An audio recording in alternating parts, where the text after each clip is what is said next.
everybody, welcome back. I'm Jaden Howard, and guess who we have here? Hello, everybody. Corey.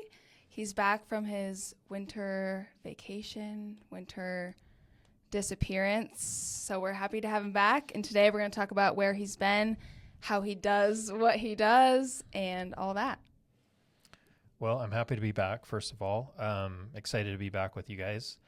I just got back from Jupiter, Florida, and it's our third year going down there.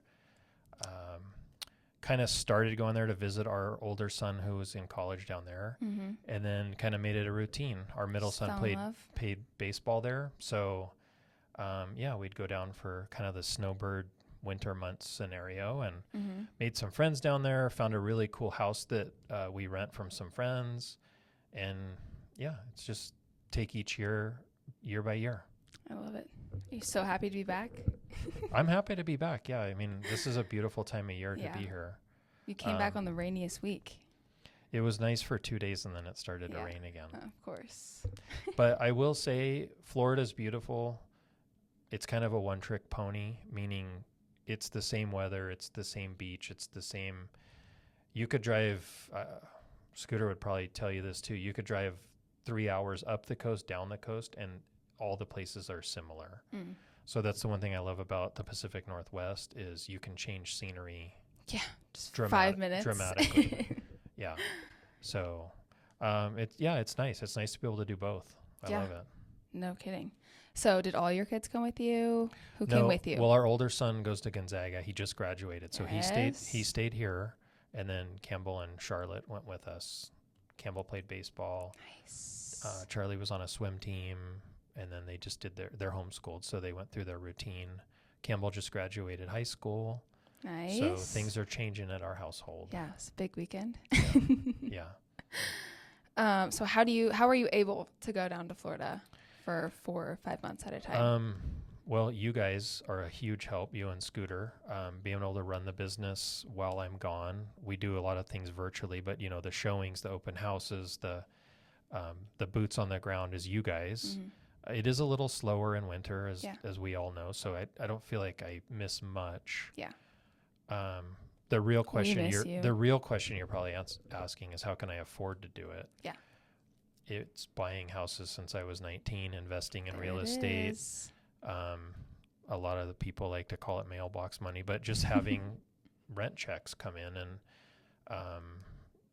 good houses, good tenants in place, and good systems where everything I do is long-term. I don't have any short-term houses. It works for a lot of people, but we've just always done long-term. Yeah. So that's what works best for us. But there's a formula that can work for everybody. And I think there's a lifestyle and a budget that can work for everybody if you're open to it. Like, for example, we don't go down. The first year we went down there, we went in our RV. Yep. And that was great. That was we thought it was going to be one and done, get this test it out. Then we met people. They have a really nice little rental house, and it's very small.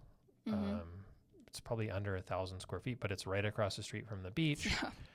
It's, what is it, like $3,800 a month, which is a lot, but not in that area in comparison to walk to the beach every day. And so, for example, one of our rentals here that rents out all year more than pays for that whole trip. Just one of them? In its entirety. Yeah. So, awesome. And we go out to dinner. It's the same as we would here. Maybe 1 or 2 nights a week. We cook at home. We hang out with friends. Yeah. It doesn't really cost much more. Yeah. So it's kind of like figuring out how do we make it work. We just stick to the budget that we have and we make it work. There you go. Or you could go off the rails and go to Four Seasons for a week and spend the same amount of money. Yeah. So Be smart about that's it. kind of what we do. Yeah. We always the number one story we tell our clients is our other business partner. He started buying real estate and he was 19, and we go into that whole spiel. Can you go into that story a little bit? Because we always tell people just like that sentence, but they never hear it really from you. It's usually from us. Yeah, my parents and one of my dad's best friends had real estate rentals when I was a kid, and we just knew it.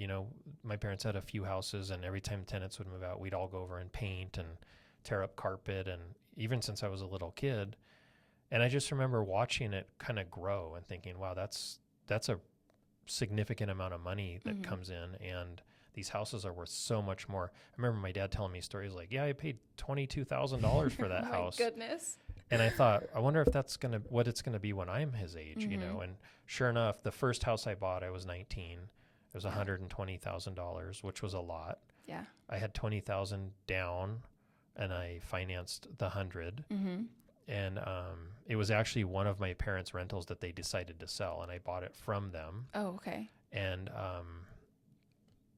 the 20,000 down was a lot of money. A lot, yeah, especially for and I didn't live in that house. I was going to college, and I had 2 jobs at the time while going to school. And I thought, well, I'm going to live at home because I'm never home anyway, literally never home. So, ironically, I had a 15-year term loan on that house, and the people that rented it, the first tenants, were there for 16 years. That's so awesome.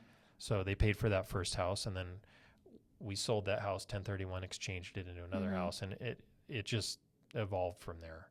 And then our model from there was my wife and I would buy a house for us, live in it, and then convert it to a rental and move to the next house, and kept them as we went. Yep. And that's exactly what he's teaching my husband and I to do. It's not glamorous. I will say my method is boring, but it works in the long run. It works. Could I have been more aggressive? Probably, but I like what works.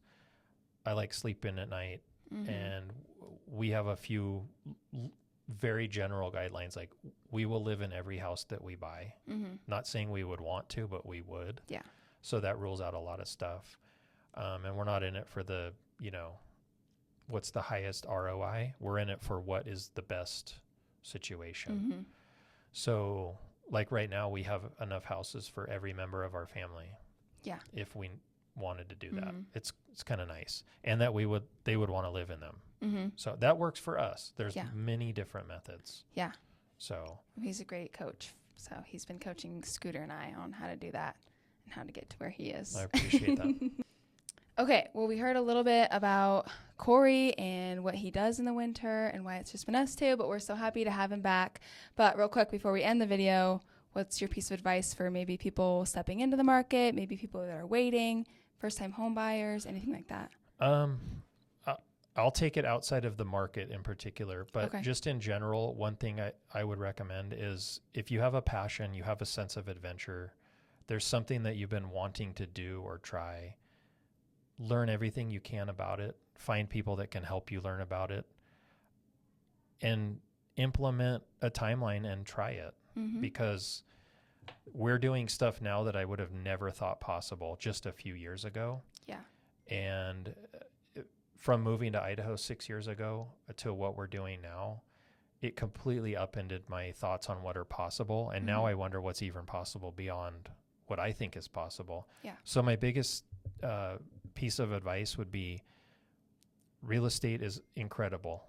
You should have gotten in the market 10 years ago or 10 years before that. If you didn't, get into it as soon as you can and get in where you can. If you can afford a certain level, do that level. Don't get in over your head, and take that sense of adventure. Take that dream that's been, put on your heart for one reason or another, pray into it, and start. Like Nike says, just do it.